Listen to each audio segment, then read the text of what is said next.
अगर by chance SRS documents ही गड़बड़ हो गया तो फिर आगे मेंटेनेंस टीम को प्रॉब्लम होती है।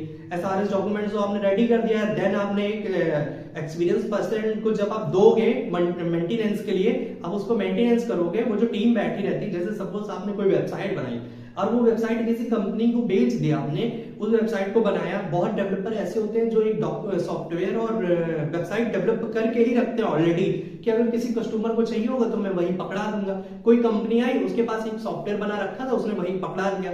अब होता क्या है, वो सारी एग्रीमेंट पे मेल खा रहा था, जो रिक्वायरमेंट थी उस पर फिट बैठ रहा था, ठीक है। तो वो सॉफ्टवेयर जनरेट करके थोड़ा बहुत उसमें चेंजमेंट करा, एडिट करने के बाद मॉडिफाई करने के बाद कंपनी को दे दिया।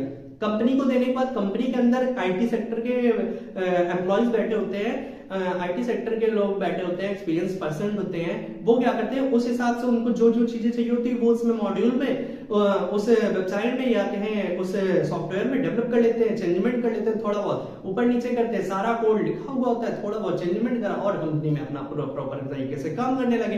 तो ये प्रॉपर चलता है। अगर आप एसआरएस डॉक्यूमेंट ही नहीं सही तैयार करके दोगे, डेवलपर जो है वो सॉफ्टवेयर ही नहीं सही तरीके से अगर क्रिएट करके बना करके देगा, तो फिर प्रॉब्लम कहाँ आएगी? प्रॉब्लम मेंटेनेंस टीम को आएगी। मेंटेनेंस टीम क्या करेगी? जब उस पर काम करने बैठेगी तो इतना ज्यादा प्रॉब्लम फेस करना पड़ेगा, तो कंपनी को बताएगी, कंपनी चार्ज लगाएगी, जिससे उसने डेवलपर से सॉफ्टवेयर को क्रिएट कराया था, बनवाया था, खरीदा था, देन प्रॉब्लम फेस डेवलपर को करनी पड़ेगी, ठीक है। तो विदाउट प्रॉपर इंफॉर्मेशन, अगर प्रॉपर इंफॉर्मेशन नहीं है, software document it is very difficult, उसको डेवलप करने में बहुत ज्यादा प्रॉब्लम समस्या होगी। टू प्रोवाइड द मेंटेनेंस, उससे ज्यादा बड़ी समस्या तो मेंटेनेंस को होगी। जो मेंटेनेंस में टीम बैठे हैं, एक्सपीरियंस पर्सन बैठे हैं, उनको और प्रॉब्लम्स होगी। Documents it is very difficult to provide the maintenance for the engineers team. जो इंजीनियर्स की टीम बैठी है, इंजीनियर्स बैठे हैं, एक दो एम्प्लॉयज बैठे हैं, वो जब उस पे काम करेंगे तो फिर प्रॉब्लम होगी, है ना।